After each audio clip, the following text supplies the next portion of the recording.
to see if it cash flows for Section 8 purposes. So today I got just a regular deal on Redfin. I am searching for 3 4 bedroom properties in the area outside of Birmingham, Alabama, 35064.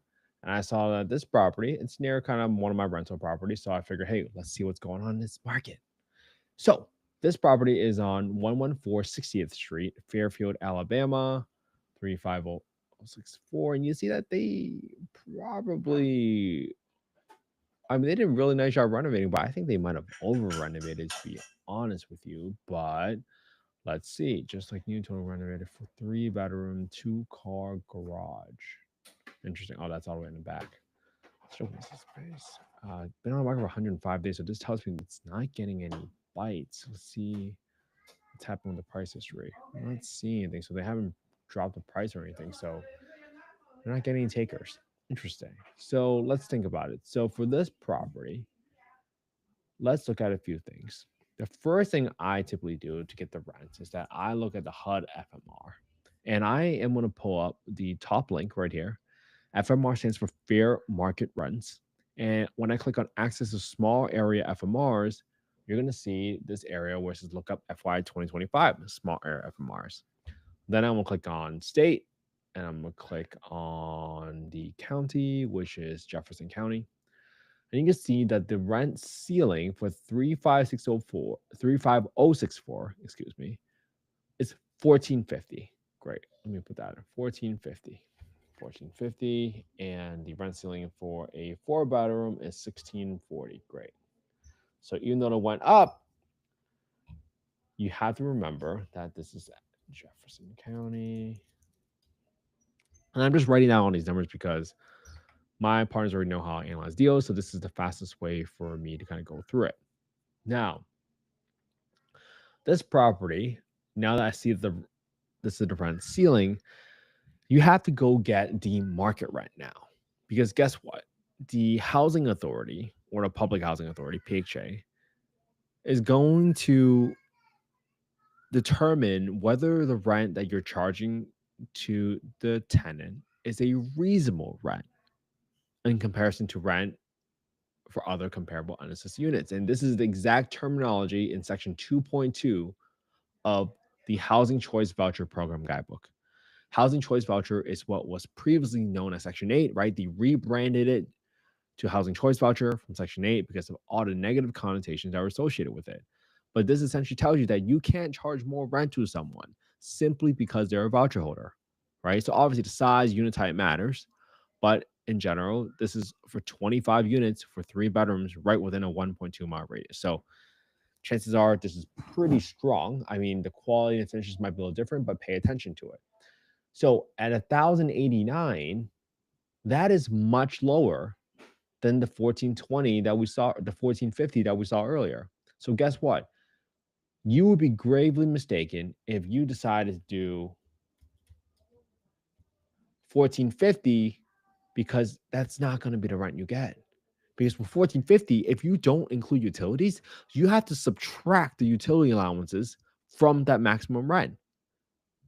Or just look at the market rent and see, hey, what's going on there? And if it's lower of the two numbers, the market rent is lower of the two numbers, then that's going to be your rent. And that's the mistake that a lot of people make, is that they go to HUD FMR, they find a rent and say, that's my rent. It says it right there. It's not it. So don't trust the gurus that tell you to go look up HUD FMR and that's exactly the rent you get. Typically, that's not the case because there's a rent reasonableness test that I just showed you right in the guidebook. All right. So now that we figure out the rent, let's plug in some numbers. This property is listed for 135,900. 135,900. All right. The renovations on this property is going to be relatively turnkey. So I'm going to assume I only need to put on an HVAC cage to make sure it doesn't get stolen, because I literally had a property get stolen around here. I have the toilet here that I like to change into high pressure flush toilet. So there's 2 of them. So I'll just change them both right now so I don't get any clogged toilet calls. Now, don't need to do any painting because it looks relatively new, but I always want to just put aside a little bit of money because whatever gets broken in, by the time I get it rented, I just want to have something here because this property has been on the market for 100 days. I don't know if it's still in good shape, to be honest, because it's been there for a while, right? And then chances are I got some landscaping that I need to do to touch up the place as I get it rent ready.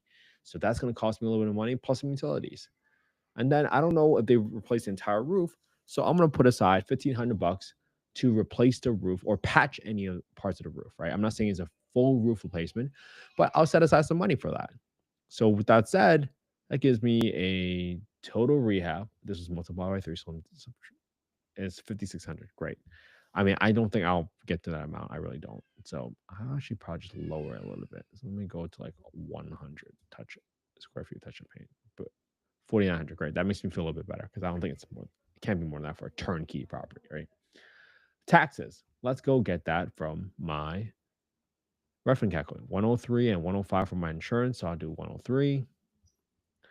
And then for my insurance, I'm going to do 103 equals 103. And I'm going to multiply by 1.2 because I'm assuming that insurance number is meant for a primary residence property. And if I use it as an investment property, chances are an insurance company is going to view it as a higher risk and going to charge me more money. So that's why I'm multiplying it by 1.2. Then I got 10% of my rent set aside for maintenance. So we all know that eventually that roof is going to get replaced at some point, right? Same thing for the HVAC, same thing for the water heater. And if you don't set aside money right now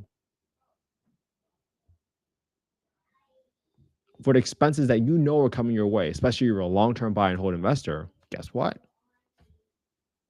Guess what? You will be gravely underestimating your expenses and overestimating your profitability because you think you're making all this extra money. And guess what? When you get the roof repair, you're going to realize, wow, all that money I thought I was making for the past 10 years, it just vanished and went to the roof.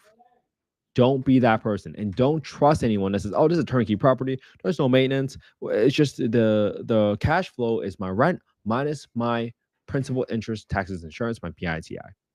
Not the case. Please, please, please learn how to underwrite and learn how to analyze a deal. All right. I got 10% set aside for my property management. I plugged that right in here in C35. So I set aside 10% for property management. Now, you might start off your journey and think, I am going to self-manage this property, which that's okay. That's fine. But if you don't underwrite the property with property management expenses, you have essentially bought yourself a job. Why is that? Well, if your margins never support allowing you to hire a property manager, then you will never be able to get out of property managing yourself. And I'm pretty sure most of us don't get into this line of field in real estate to be actively working, right? Okay. So think about it. Then I got 5% for vacancy. This is for, I know the unit's going to be empty at some point, right? I know it's going to be empty at some point. Someone either passes away, someone moves on, life happens. So if you don't set aside vacancy, then you would also be grossly overestimating your revenue. All right. So for my down payment in F19, I will take my B4, my asking price, times my down payment percentage of 25%. That gives me a total rehab of $34,000. I got $4,000 for my closing costs. I got nearly $5,000 for my renovations. So on this property right here, I will probably see it for about 7.5% for interest rate right now. My finance amount is going to be equals to my B4 minus my down payment percentage, right? That's going to give me 7.5%. All right. Cool. So gross rent, 1089. You're going to cash flow negative 123 a month based on those numbers, negative 3.42. The purchase price is 135,900 with a $5,000 rehab roughly and a 25% down, 7.5% interest rate. Now, let me just show you something. I'm not going to put this in no one scenario, but if you underwrote this property, listening to some of the bad teachers out there, and you put in 1450, you're going to think you're making an extra $150 a month after your expenses. What a swing, right? That you went from losing $123 a month in reality to thinking you were going to make $150 a month. And that's how people lose their money. All right. So let me go back to 1089. So let's say your target return, again, this is not investment wise, not soliciting any investments on this call. I'm just simply showing you how to adjust the levers to figure out what's a deal for you. All right. So let's say your target return is 8%, right? That's double the S&P 500 sometimes, and that's already double. I mean, everyone tries to beat the S&P 500. So go figure. If you beat that or you double that, well, I think you're like Wall Street level. So that's a pretty good target return. So if I were to say my target return is 8%, what do I need to lower my asking price by to reach that? 100 grand doesn't work. 90 grand doesn't work. 80 grand, okay, almost there. At 78,000, I'm at 8%. So I would have to buy this property that's listed for 135,900, assuming everything else stays the same, right? So 5,000 rehab, 7.5% interest rate, 1,089 for my rent, and my cash flow is now 181. So that gives me that 8.1% cash on cash return that I was looking for. Let me do one more scenario for you. Let's say you saw that the interest rate is now dropping from 7.5 to 6.5%. That can happen overnight, to be honest with you, because guess what? The 30-year mortgage interest rates are affected by two things. It's affected by the interest rate on the 10-year treasury yield, and it's affected by the spread between the 10-year yield and the 30-year mortgage interest rates. Historically, that spread has been about 1.5 to 2%. It's gone as high as like 5.8% during the 1980s when inflation was out of control. That was crazy. And guess what?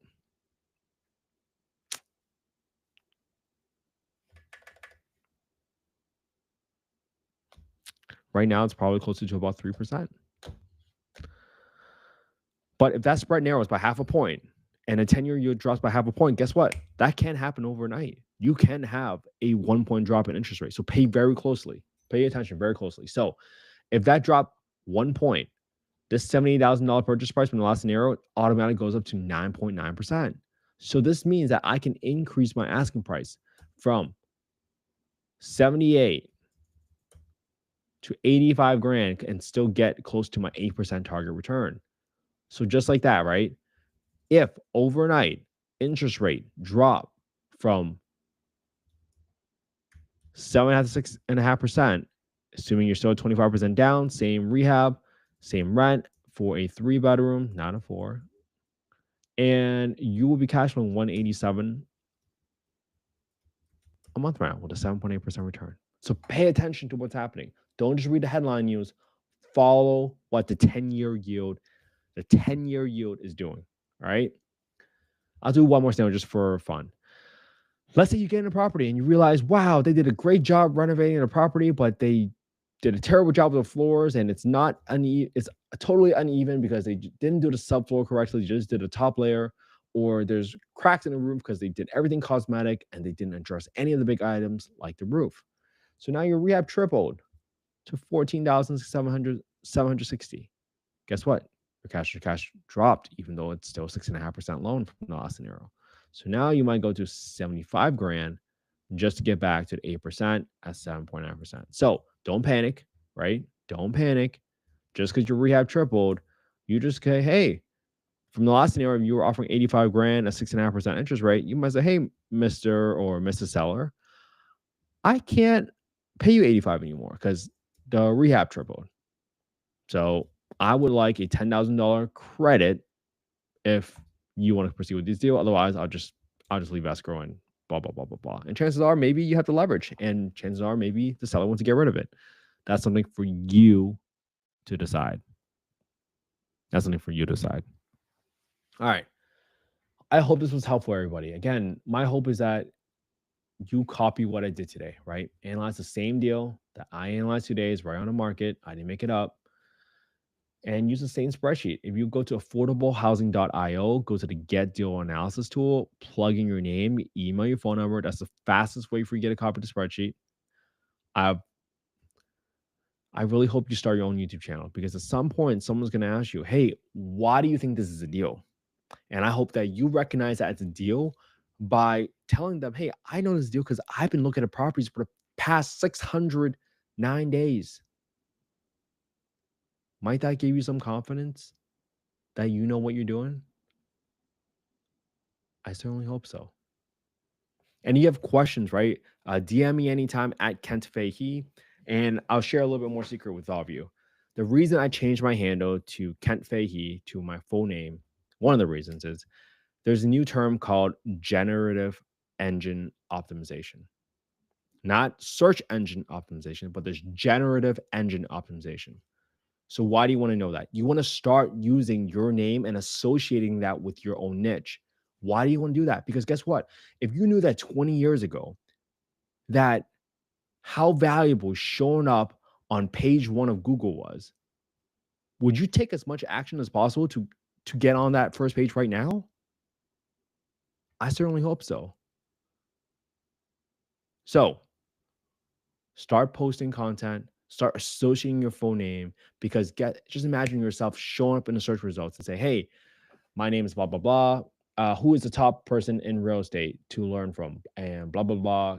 Kent comes up. Blah, blah, blah. Julie comes up. Blah, blah, blah. Your name comes up. How powerful is that? And guess what? This is the boat you don't want to miss. You now know about it. AI trains itself on Reddit, on Quora, on neighborhood apps. You can do that right now. So don't miss this boat. Please take action. Put yourself out there, because guess what? It's not just you, it's your family, it's your loved ones. They're all looking forward to you to see how you react to the information that you're given. And I know that you're watching this channel because you care about making an impact. I know that, because this is why I do it. We do this because we want to help others through housing. So take action. You got this. I believe in you, because I've been very grateful to be around a bunch of folks that have such great hearts. And I'm just so grateful. And I can always use more help. So I thank you so much for being part of this community. Thank you so much for caring about affordable housing. Without people like you, I would never have had the home I grew up in. Thank you. I hope you all have an amazing Friday night. Hope you all spend some quality time with your family and friends today. That's that's what life is all about. And I hope you stay consistent with me. All right. I know it's hard to be consistent, but you need a buddy. Call me up. Have an amazing Friday, everybody. See you tomorrow.